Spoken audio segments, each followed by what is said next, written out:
Bueno, antes de darle la palabra al doctor Loeffler, quiero primero agradecerles todas las contribuciones, todas las preguntas, que son esclarecedoras para todos los que intervenimos en este encuentro. Quiero aclararles también que cuando dije que la culpa lo tienen los abogados, me refiero a los abogados que laburan como abogados y los abogados que laburan como jueces. No nos van a sentir somos tan quisquillosos. Bueno, es eso, porque creo que lo dije desde el principio. Si esto funciona es porque todos los operadores del sistema piden como corresponde y los jueces tienen que decir como corresponde. En cuanto a la apelación, hay una norma que yo no sabía que existía, pero que existe, y viene a contestar algunas de las inquietudes que se han planteado. Dice el artículo 963, cuando concurren disposiciones de este código y de alguna ley especial, las normas se aplican con el siguiente orden de prelación. A. Normas indisponibles de la ley especial y de este código. Indisponible. Acá lo indisponible es el corazón de la reforma, que para mí es el tema de la ética de la vulnerabilidad. No, B. Normas particulares del contrato. Bueno, eso es para especialistas. Normas supletorias de la ley especial, normas supletorias de este código. Así que con esto acá se conjugan todas las oscuridades en cuanto a la presentación de los casos y a la resolución de los casos. Gracias.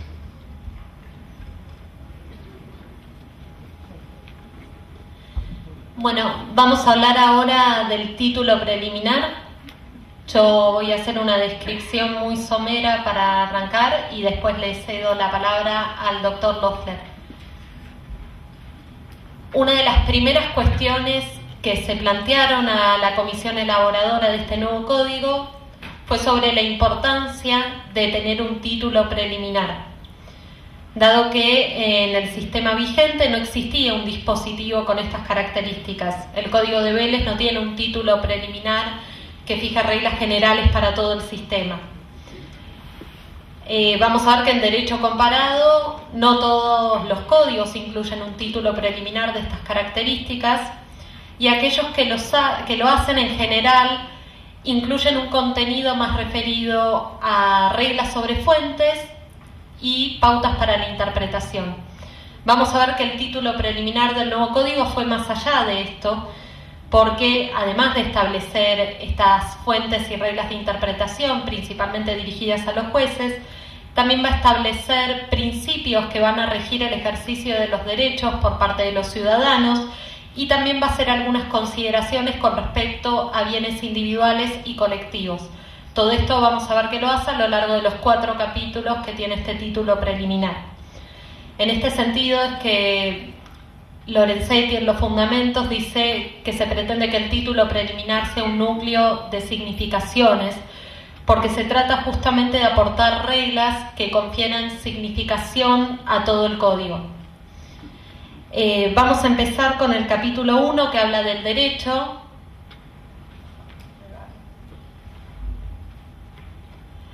Esto ya es una diferencia metodológica con el Código de Vélez, porque Vélez arranca directamente con un título que dice de las leyes.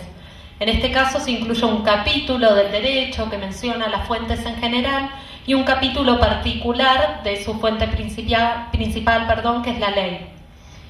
En este capítulo primero del derecho no se busca dar una definición de derecho, ni tampoco del concepto de fuentes a manera de manual, porque eso obviamente es impropio de un código, pero tanto el capítulo 1 del derecho como el capítulo 2 referido a la ley buscan dar pautas principalmente a los jueces para decidir. Son reglas para orientar la decisión. Ya estuvimos hablando de algunos de estos artículos. Ahí tenemos el artículo primero que menciona las diferentes fuentes, esta idea de que el juez debe decidir según este sistema de fuentes. que debe decidir los casos regidos por este código conforme a la Constitución y los tratados. Esto tiene que ver con la teoría de que la declaración de inconstitucionalidad siempre es la última ratio, la última alternativa. También lo habíamos visto, esta referencia a la Constitución y a los tratados, cuando vimos el tema de constitucionalización del derecho privado. Otro punto que me parece digno de destacar de la redacción de este primer artículo es que hace referencia a finalidad. Cuando se discutió cuál iba a ser la redacción de este artículo, se pensó en incluir esta idea de la intención del legislador. Y se consideró que utilizar el término finalidad permite un concepto más dinámico, porque el juez puede tener en cuenta la finalidad de la norma que está interpretando en el momento de su aplicación y no tiene que circunscribirse a esa intención histórica o primigenia. No me extiendo mucho más en este artículo porque ya habló también el doctor. Pasamos entonces al artículo segundo, del cual también comentó el doctor, en materia de reglas de interpretación.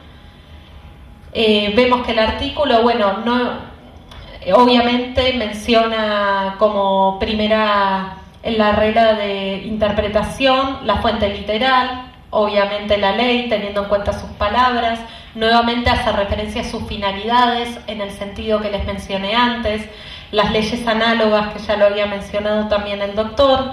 Nuevamente se refiere a disposiciones sobre tratados de derechos humanos, que también lo habíamos visto este artículo como ejemplo de constitucionalización del derecho privado. Luego hace referencia a los principios y valores jurídicos, también necesarios para definir los conceptos jurídicos indeterminados. Y finalmente dice que el juez debe decidir de modo coherente con todo el ordenamiento. Es decir, que el juez, a la hora de interpretar las normas y decidir un caso, va a recurrir a todo el sistema de fuentes, que es un poco lo que habíamos estado hablando antes con la pregunta del colega. En el artículo tercero encontramos el deber de resolver, que es prácticamente idéntico al artículo 15 del Código de Vélez-Sarsfield, de que el juez tiene la obligación de fallar. El requisito que se incorpora, que también lo mencionamos antes del break, es este requisito de razonabilidad de las decisiones. Este es el verdadero límite a la decisión del juez, la razonabilidad, que esto viene, como mencionábamos antes, de la doctrina de arbitrariedad de las sentencias.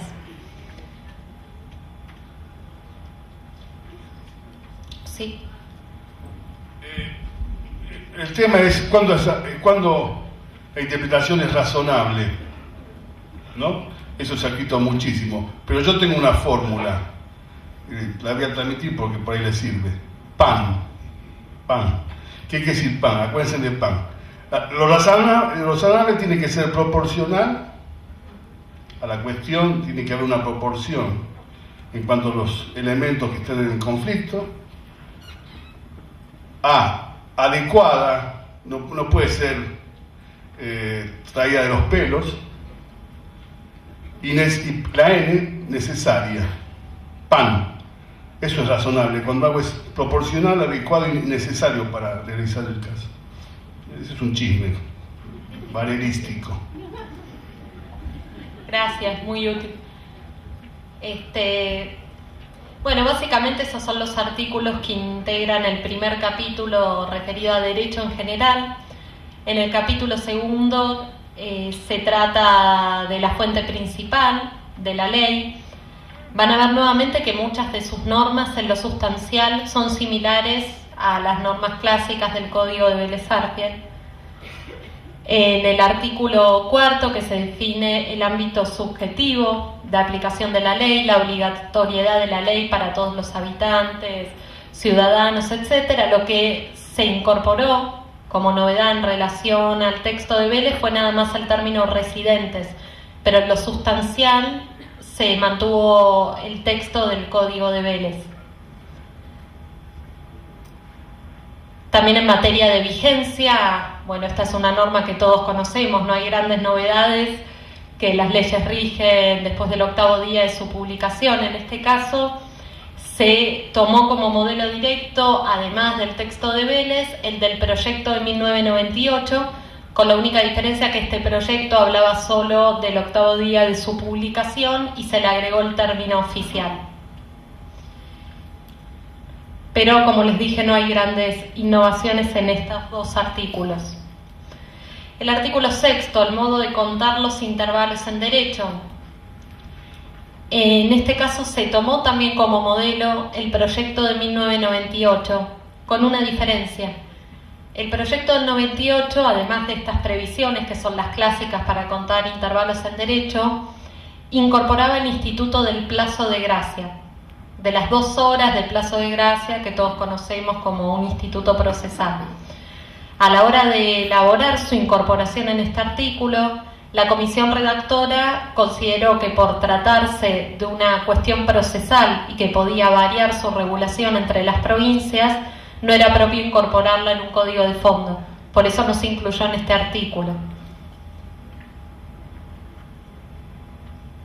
El artículo 7º, si bien nuevamente toma como modelo el artículo 3º del Código de Vélez-Sarsfield, que habla sobre el principio de no retroactividad de las leyes, salvo que alguna disposición especial disponga lo contrario, y en ese caso sabemos que nunca se pueden afectar derechos amparados por garantías constitucionales. Esta es una regla general que ya existía en el Código de Vélez. La excepción que se incorporó es el caso de los contratos de consumo. Vemos al final que dice: las nuevas leyes supletorias no son aplicables a los contratos en curso de ejecución, con excepción de las normas más favorables al consumidor en las relaciones de consumo. Sabemos que en materia contractual, cuando dos partes contratan, tienen en cuenta las normas supletorias que rigen en el momento que contratan y no sienten la necesidad de plasmar todas estas normas en el contrato, pero sí las tienen en cuenta y sí forma parte de su voluntad de contratar. Cuando se dice que en general las nuevas leyes no aplican a los contratos en curso de ejecución, se tiene en mente esto. No es que estamos protegiendo la vieja ley, sino la voluntad de las partes al contratar. Pero en el caso de los contratos de consumo, como existe en efecto una desigualdad negocial entre las partes, entre el empresario y el consumidor usuario, lo que se hace no es decir que directamente no se aplican las nuevas normas, sino que si estas son más favorables al consumidor, sí se van a aplicar. Porque la voluntad expresada en los contratos de consumo por la parte más débil negocialmente es distinta y no podemos equipararla a los particulares que contratan en condiciones de igualdad. Por eso decimos que si las nuevas normas son favorables al consumidor y estamos ante un contrato de consumo de duración, en ese caso sí puede aplicarse las nuevas normas. Siempre por el principio pro consumidor. Recuerden que toda la legislación en materia de consumidor es tuitiva del consumidor usuario. Este es el sentido de ese último párrafo de este artículo, que es una innovación, como les dije, con respecto a lo que se establecía en el Código de Vélez. Bueno, el artículo 8º, el principio de inexcusabilidad. Esto toma tal cual la misma regla de Vélez. Se presume que la ley es conocida, por lo tanto no se puede alegar su desconocimiento para justificar un incumplimiento. En este caso no ha habido grandes variaciones. Y llegamos al capítulo 3 del ejercicio de los derechos. Yo les había comentado que los otros 2 capítulos fijan reglas para decidir y que este capítulo tiene como destinatario principal a los ciudadanos. En este capítulo lo que vamos a encontrar es cláusulas generales como la buena fe, el abuso del derecho, el abuso de la posición dominante, los casos de fraude a la ley, que se trata de cláusulas que efectivamente han sufrido un proceso de generalización. Inicialmente estos institutos se aplicaban a ciertas obligaciones, contratos y derechos reales específicos. Luego también empezaron a aplicarse al derecho de familia y sucesiones en general muchos de estos principios. Y finalmente se reconoce que son principios generales que inspiran todo el derecho privado. Por eso, después va a profundizar el doctor en el tema, pero por eso es que se incluyen en este título preliminar, como reglas generales que inspiran todo el ordenamiento de derecho privado. En este sentido, tenemos una novedad, por más que ustedes vean, como comentábamos antes, que varios institutos ya figuraban en el Código de Vélez, es una novedad metodológica incluirlos en un título preliminar, de tal forma que quede en claro que inspiran todo el código. Esto no ocurría en el caso de Vélez. En el caso de Vélez, la ubicación de estos principios era específica, era sectorial. Entonces, no tenían la generalidad con que se los está reconociendo en este nuevo código. Así tenemos en el artículo 9 el principio de buena fe, que toma literalmente el texto de Vélez Arfield. El artículo 10 con respecto al abuso del derecho también toma como antecedente el texto del Código de Vélez y el proyecto de 1998.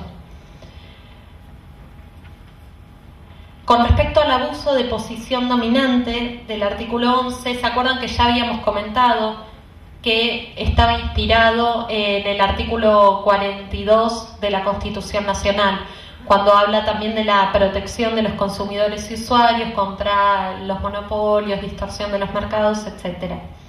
Y también toma como modelo de texto nuevamente el proyecto de 1998. Por eso cuando yo les enuncié todos los intentos de proyectos de reforma integral, remarqué el del 98.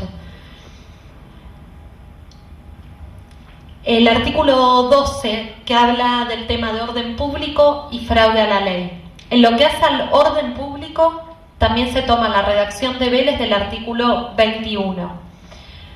Las convenciones particulares no pueden dejar sin efecto las leyes en cuya observancia esté interesado el orden público.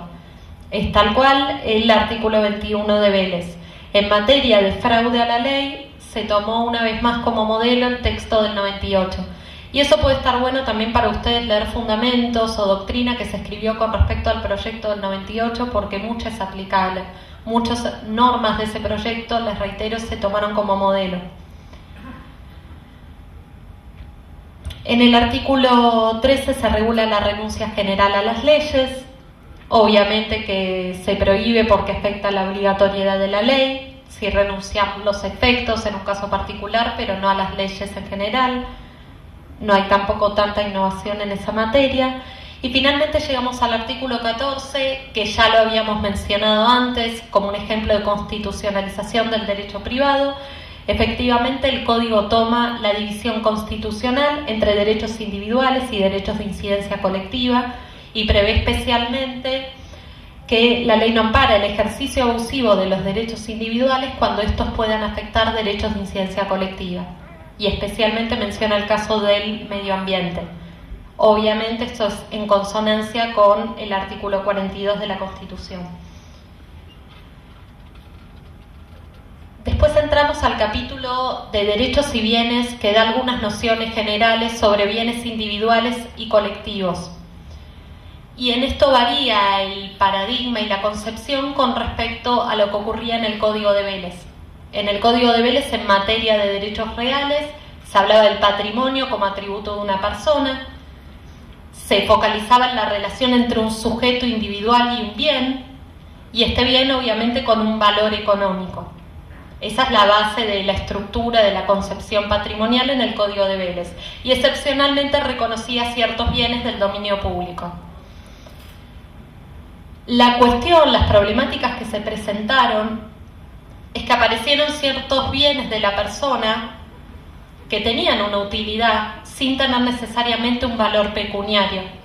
Tal es el caso del cuerpo humano, de los órganos, de los genes, que tienen un valor pero no pecuniario, y en ese sentido no entran en el sistema del Código de Vélez, en la concepción patrimonial de Vélez. También hubo otro problema, que el Código de Vélez focalizaba en la relación entre individuo y bien, y aparecen también las comunidades como titulares de derechos sobre bienes. Entonces también esta cuestión se ve alterada. Y también con respecto a los bienes de dominio público, aparecen ciertos conflictos, por ejemplo medioambientales, sobre bienes de dominio público, pero que la Constitución y la ley ambiental los considera colectivos, entonces no son exclusivamente propiedad del Estado. Entonces también se altera esta concepción de bien público que venía del Código de Vélez. El nuevo código, si bien mantiene la clasificación tradicional de derechos reales, que obviamente está consolidada, basada en los derechos individuales de las personas sobre bienes con valor económico, incorpora también otras previsiones.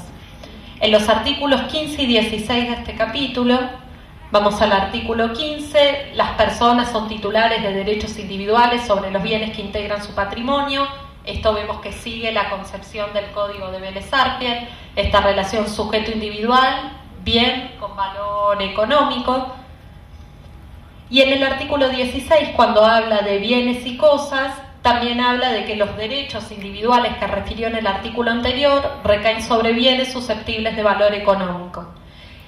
Hasta aquí seguimos con el esquema de Vélez, por eso les digo que se mantiene esa clasificación, no es que se elimina. Simplemente se incorporan otras previsiones acorde con estas problemáticas que yo les comenté. Y ahí tenemos el artículo 17 que habla de los derechos sobre el cuerpo humano, que ha traído muchos conflictos porque no se sabía cómo encuadrarlos. Hay quienes pensaban que el cuerpo o sus partes constituían derechos patrimoniales, cosas con valor pecuniario, y que eventualmente bajo ciertas condiciones podían ser comercializadas. Esta era la visión patrimonialista de esta cuestión. Otros sostenían que el derecho sobre el cuerpo humano y sus partes se insertaba más en los derechos de la personalidad, que el derecho a la integridad personal contemplaba el cuerpo y sus partes, y que en este sentido el valor era más bien afectivo, científico, terapéutico, pero no pecuniario. Son dos visiones que se plantearon sobre esta cuestión. Ahora bien, la visión patrimonial, considerar al cuerpo o a sus órganos, a sus genes, como una cosa con valor pecuniario, tiene diversos problemas.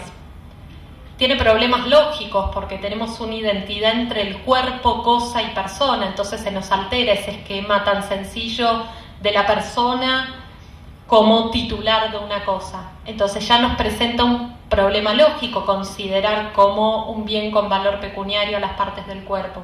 También obviamente afecta a la dignidad humana, o sea que también nos presenta problemas éticos. Y también en cuanto a sus consecuencias prácticas, porque podríamos estar incentivando la comercialización de órganos, por ejemplo. Entonces lo que se optó en este nuevo código es por establecer, como vemos en ese artículo, en el 17, que no tienen el cuerpo o sus partes un valor comercial, sino afectivo, terapéutico, científico, humanitario o social.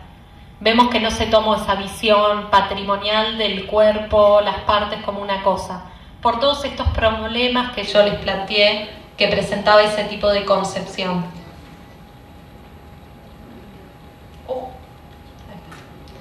Por último tenemos el artículo 18 sobre derechos de las comunidades indígenas, que obviamente se basa en el artículo 75, inciso 17 de la Constitución Nacional. Sabemos que si bien en un principio se había regulado como derecho real la propiedad comunitaria indígena, finalmente se optó por eliminarlo y que solo quede la mención en este artículo 18, que igual habla del derecho a la posesión y propiedad comunitaria de las tierras que tradicionalmente ocupan, terminología que viene del artículo 75-17 de la Constitución, y también en la norma transitoria primera se difirió el tratamiento de esta cuestión a una ley especial, porque la realidad es que cuando se evaluó este tema, que se convocaron a representantes de comunidades indígenas y también vinieron autoridades del INAI, que es el Instituto Nacional de Asuntos Indígenas, no se logró llegar a un consenso como para incorporarlo en este código y se decidió que fuera regulado por una ley especial. Esa es la razón por la cual del elenco de derechos reales se eliminó la propiedad comunitaria indígena, pero se mantuvo esta mención y la disposición transitoria, asegurando que se va a regular por una ley especial, lo cual se está analizando y elaborarlo para presentar un proyecto a futuro. Y hasta aquí llegó mi presentación. Le cedo la palabra. No me dejaste nada, ¿de qué voy a hablar ahora? Sí, no. Lo mío va a ser breve, muy breve. La idea, primero quiero agradecer especialmente al Colegio Público de Abogados, al Superior Tribunal de Justicia, al Ministerio de Justicia de la Nación, a la Asociación de Magistrados, que hace un esfuerzo enorme. Tenemos muy pocos recursos, pero estamos apoyando, y coincido con Julián de Martino, el principal tesoro que tenemos los juristas es el conocimiento. Esto está contribuyendo a enriquecer nuestro conocimiento, a consolidarlo. La capacitación permanente no es solo de los jueces, es de todos los operadores.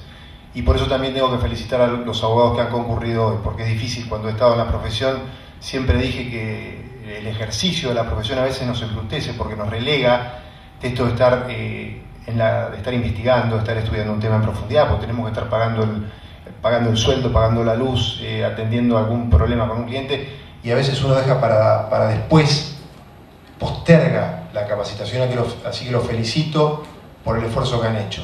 El principal módulo lo tocó ya mi colega. Yo quería básicamente hacer girar mi discurso, mi ponencia en torno a dos ideas, o dos interrogantes y un tercer interrogante que lo vamos a plantear como conclusión.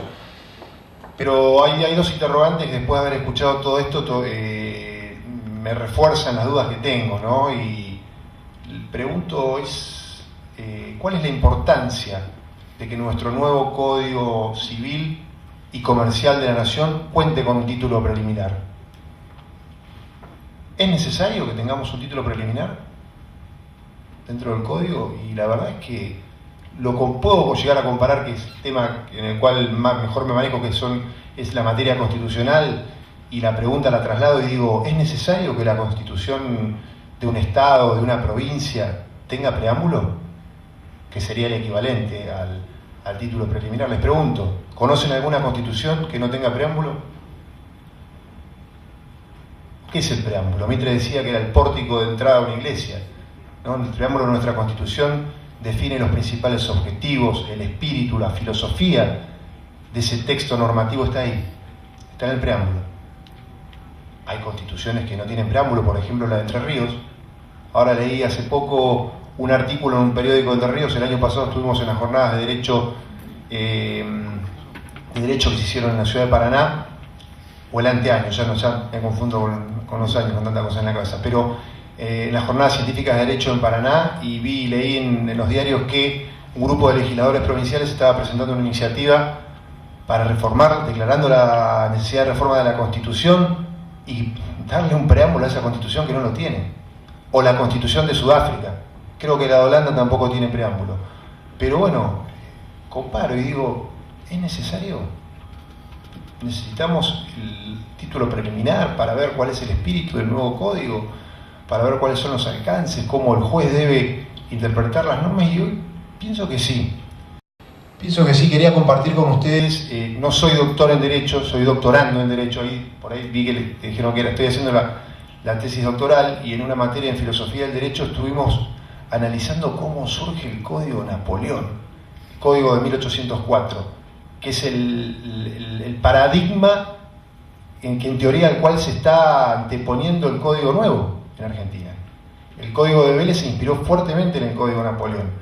Repasando un poco los orígenes de ese código, en el marco del doctorado vimos que fue un código, uno de sus autores, hubo varios anteproyectos de redacción de código francés en 1790, 1793, fracasaron todos hasta que Napoleón conformó una comisión con 4 miembros presidida por Portalis.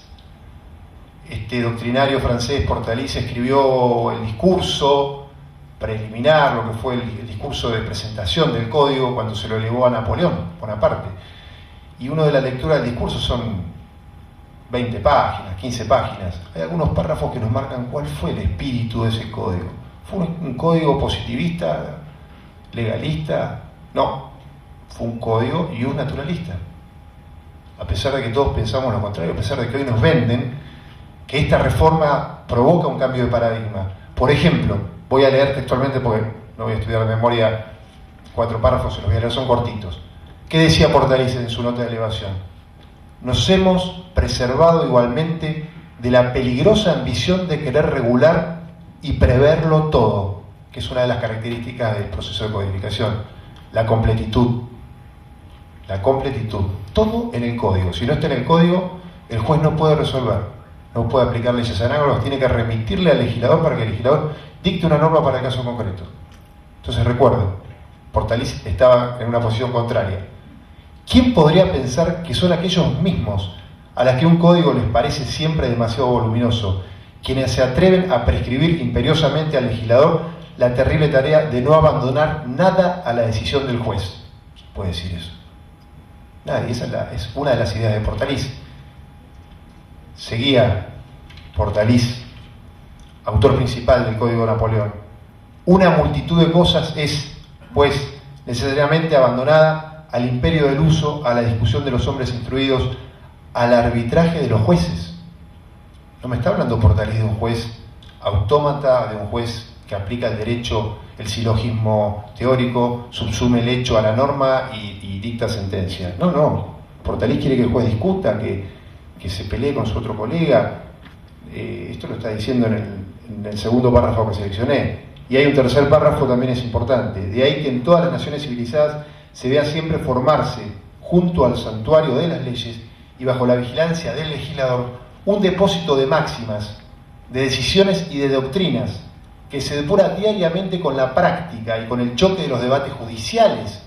A ver, Portalice estaba hablando de que el juez debe debatir. Hay que darle importancia a la doctrina, a la opinión de otros jueces, no solo a la ley. Ese era el espíritu del código que terminó dictando Napoleón. Que se acrediten sin cesar con todos los acontecimientos, los conocimientos adquiridos, que constantemente han sido contemplados. Bueno, y el último párrafo, que es cortito también, que es el más importante, nos decía Portalice: cuando la ley es clara, hay que seguirla. Primer norma, primera regla de interpretación. Cuando es oscura, hay que profundizar en sus disposiciones. Si se carece de ley, hay que consultar la costumbre o la equidad. Fíjense qué importante hablar de equidad en estos tiempos, cuando al juez que no, en ese momento el juez que no decidía conforme a la ley se lo acusaba del delito de prevaricato y se lo juzgaba, se lo echaba y se lo encarcelaba. Fíjense qué atrevimiento el de Portalice en esos tiempos de hablar de equidad. La equidad es el retorno a la ley natural, nos dice Portalice. O sea, acá está marcando el espíritu de su proyecto. Un código ius naturalista, no un código positivista como todo el mundo cree. La verdad, yo me sorprendí cuando tuve la posibilidad de leer estas notas de Portalice, que nos acercó un profesor español especializado en codificación. Por eso me pregunto, ¿qué hizo Napoleón? Cuando recibió a Portalice, le dio un abrazo, lo felicitó por su tarea, le debe haber pagado seguramente, y le modificó, suprimió un artículo, no me acuerdo si fue el cuarto del 11, pero el cuarto del 11. Uno lo suprimió, que era el que le permitía al juez, en caso, o sea, refleja considerando cuarto el que yo hablé, le permitía al juez, en caso de oscuridad e insuficiencia de la ley, resolver conforme a los principios de equidad. Lo suprimió directamente y modificó el cuarto también y habilitó el reenvío cuando hay oscuridad de una norma jurídica, no se puede resolver un caso porque no hay norma, hay una laguna del derecho. Habilitó la posibilidad de remitir ese caso al legislador, que era el órgano fuerte, para que el legislador para ese caso dictara una norma, fuera completando, haciendo más coherente, íntegro, perfecto al sistema jurídico. Importaba el sistema, la sanidad del sistema, no la solución del caso. Entonces Napoleón, con estas dos modificaciones, borró las aspiraciones de Portalice de generar un código de la equidad, un código ius naturalista. Creo que es importante que nuestro código cuente como cuenta nuestra Constitución Nacional o cuenta nuestra Constitución Provincial, que incorpora, yo lo destaco siempre en mis clases, el principio de dignidad humana, que es el principal aporte del derecho constitucional alemán, que surge como respuesta a las atrocidades que cometió el nazismo en Alemania contra el pueblo judío, los gitanos. Entonces es importante también que nuestro nuevo Código Civil contenga un título que explique del espíritu, para que no venga algún trasnochado a modificar algún artículo en el futuro y cambiarle todo este avance que ha significado la modernización de nuestra legislación fondal. Así que sí, la respuesta a la pregunta fue: ¿es necesario? La respuesta es sí, es muy importante. No solo es necesario, es fundamental prever en nuestros códigos que si un juez, la norma es oscura, el juez pueda recurrir a los principios del derecho constitucional para interpretar a ver cuál es el sentido que tiene que darle esa norma, y los tratados de derechos humanos. Es importante que pueda recurrir a los principios, es importante que pueda recurrir a los valores, que los principios son mandatos de optimización, los valores son derechos más concentrados, ¿no? El valor justicia, el valor seguridad jurídica, que ahí se han peleado, vamos a ver después otro casito. Entonces quedó claro, es importante, es necesario, es trascendente. No queremos Portaliz, la experiencia de Portaliz en Argentina. Por eso aplaudo esta iniciativa de la comisión redactora de haber delineado, de haber marcado claramente en esta suerte de preámbulo las características de nuestro código. Es un código ius naturalista, evidentemente. Recurre, no es positivista. Y me alegra porque, bueno, yo soy no positivista. O sea, filosóficamente me encuentro en estar más cercano al ius naturalismo que al positivismo. El segundo interrogante que quería compartir con ustedes, obviamente, ustedes después pensarán lo que quieran. La idea mía era generar dudas en ustedes, que se vayan con más dudas de las que vinieron. No darles mi opinión, o sea, no se queden con mi opinión. Es una opinión más de las tantas que hay, pero me pareció interesante compartirla.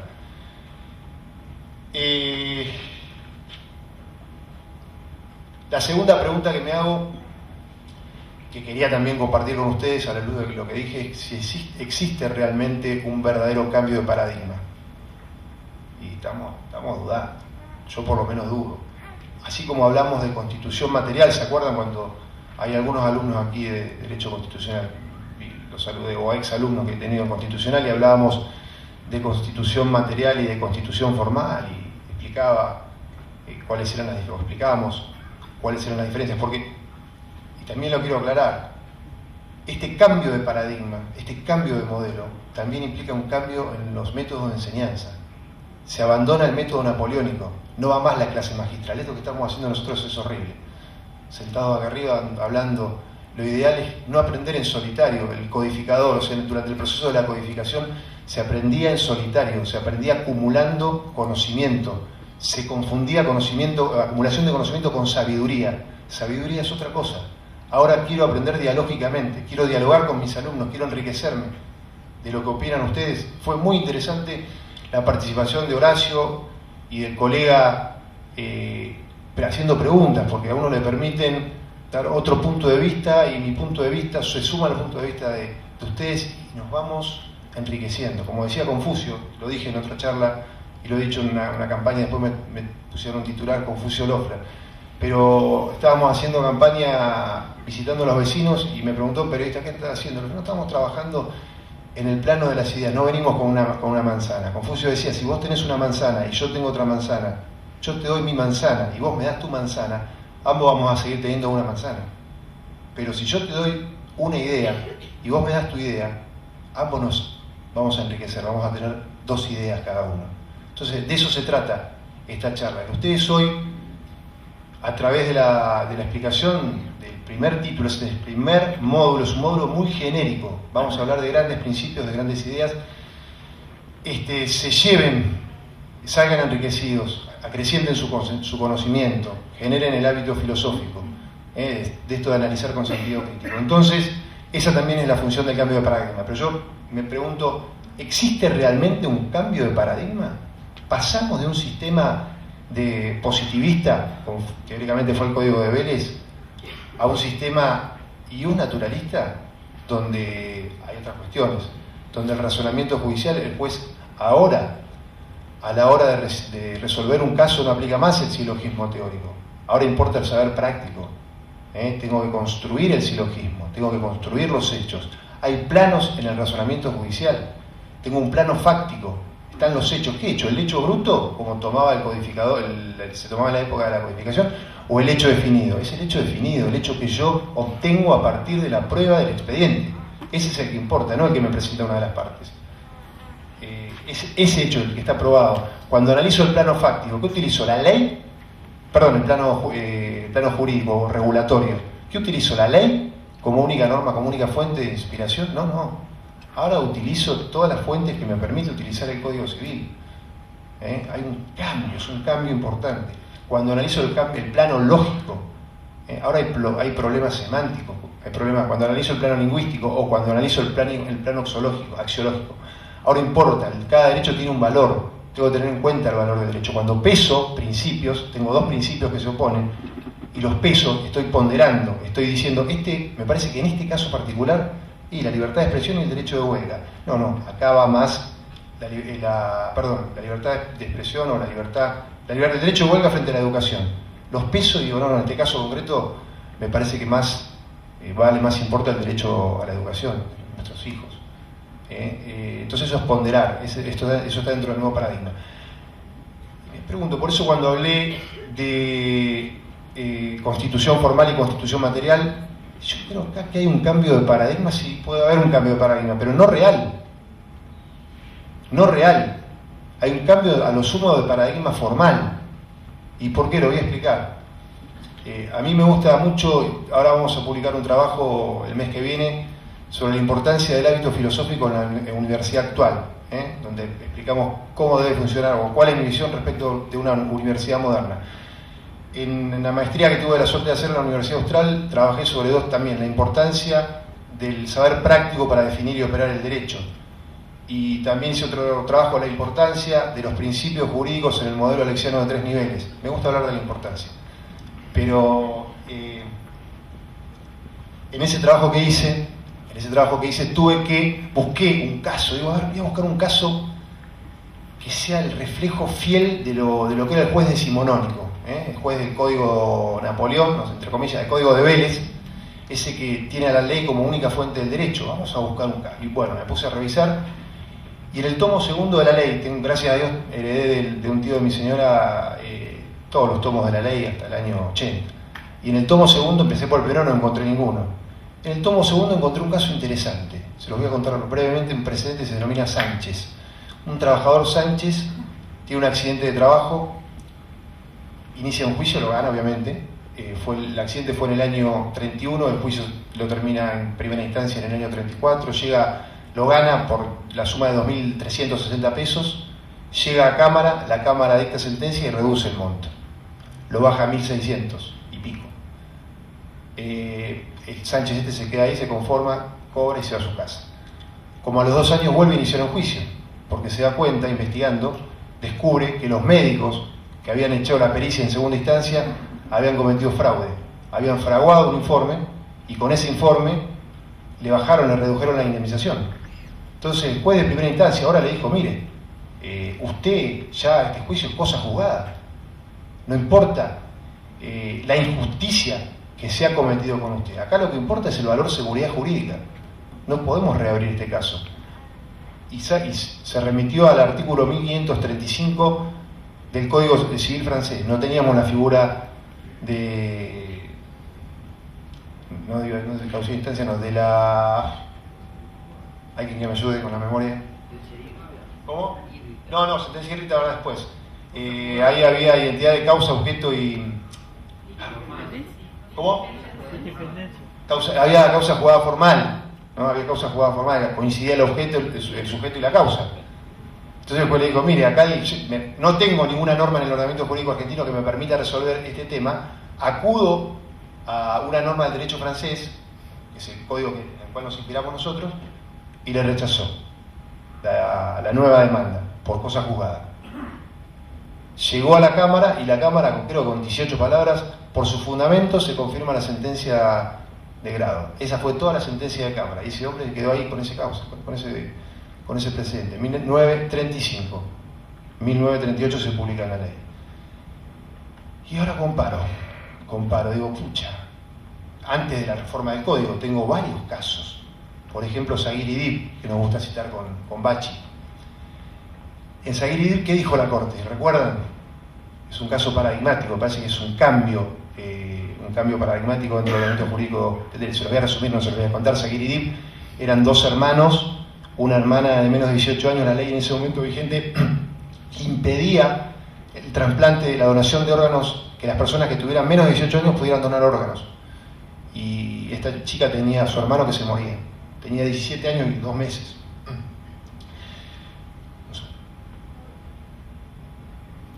Se presentó en primera instancia, le negaron segunda instancia, el caso llega a la Corte, ya tenía 17 años y 8 meses. Y la Corte, en resumen, le hace lugar.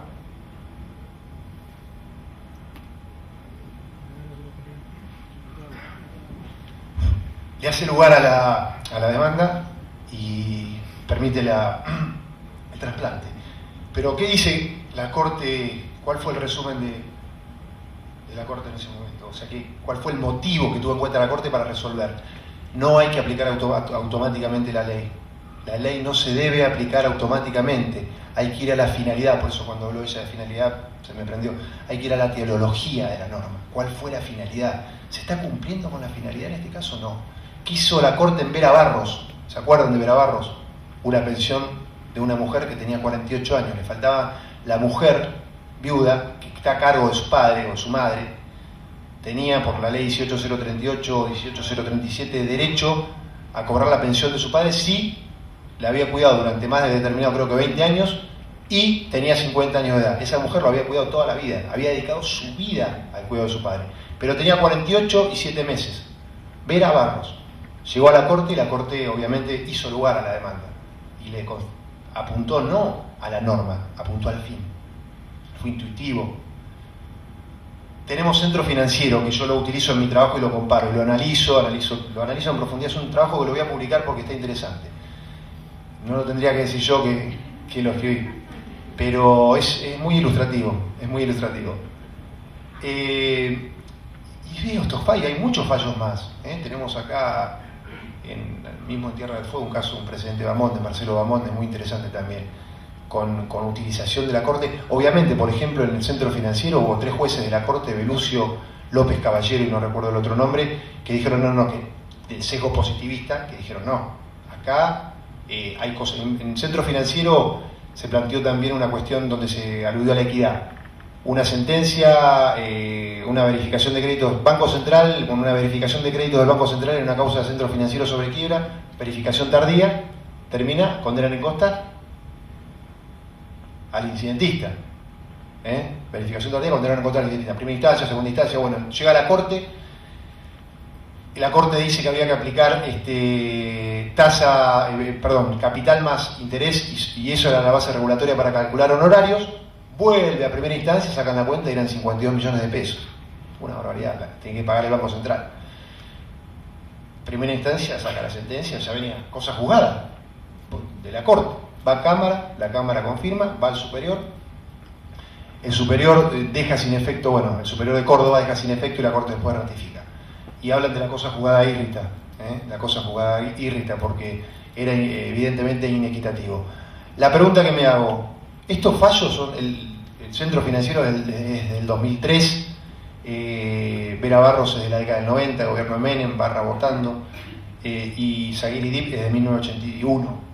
No se había modificado ningún código. Entonces ya la Corte, nuestros tribunales, nosotros mismos, hemos resuelto en la Cámara muchos casos, nutriéndonos, apoyándonos, fundándolos en principios jurídicos naturales, por ejemplo, el afianzar la justicia, el mandato preambular de afianzar la justicia, porque pensamos que derecho es, como le dije, coexistencia humana normativamente pensada en función de justicia. La norma injusta, la ley injusta no es derecho. Entonces ya veníamos utilizando, por eso me parece más apropiado hablar de que hay un cambio, porque Lorenzetti habla en su tratado de que hay un cambio de paradigma. Para mí no hay un cambio de paradigma real, hay un cambio de paradigma formal, porque ahora sí, esos 3 positivistas que en centros financieros, los jueces de la Corte positivista, que en centros financieros dijeron acá hay cosas jugadas, no me muevo, hoy no tienen herramientas. No van a tener herramientas porque ya nuestro código tiene otros principios, otros valores, otras normas que vienen a informar de manera genérica a toda la materia codificada. Dejaron de ser algunos principios sectoriales, como bien señaló la profesora, para convertirse en principios jurídicos generales, y al haber incorporado a la Constitución en los tratados como fuente ya son los mismos principios bionaturales que están incorporados al derecho fondal. Para finalizar, en la tesis doctoral arranqué comencé escribiendo y comparando nuestro ordenamiento jurídico con un fenómeno que se da en materia religiosa, que es el sincretismo religioso.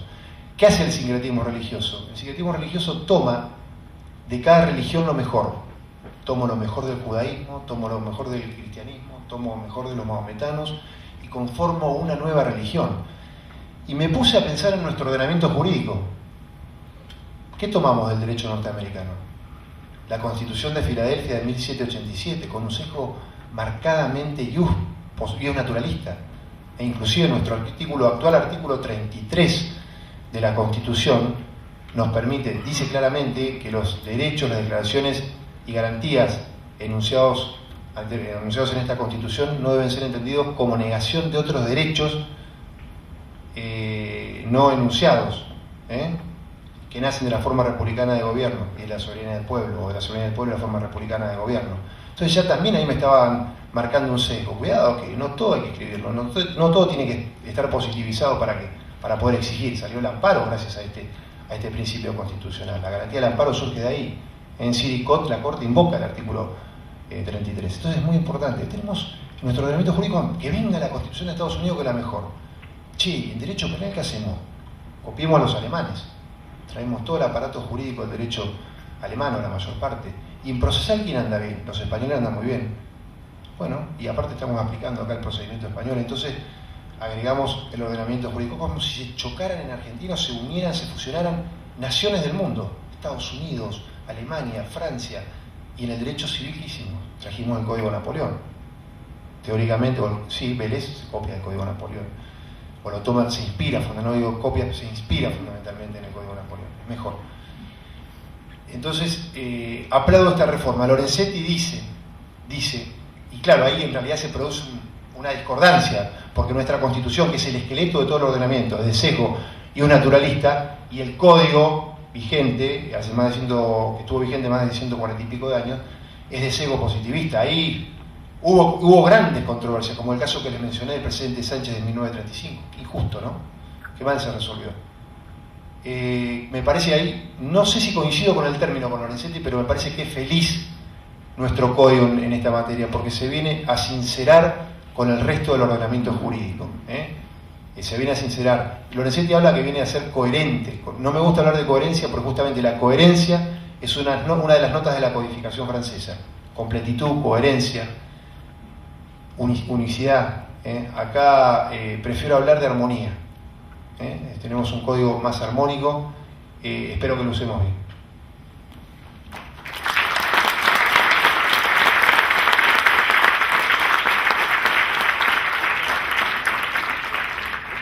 ¿Quieren hacer alguna pregunta?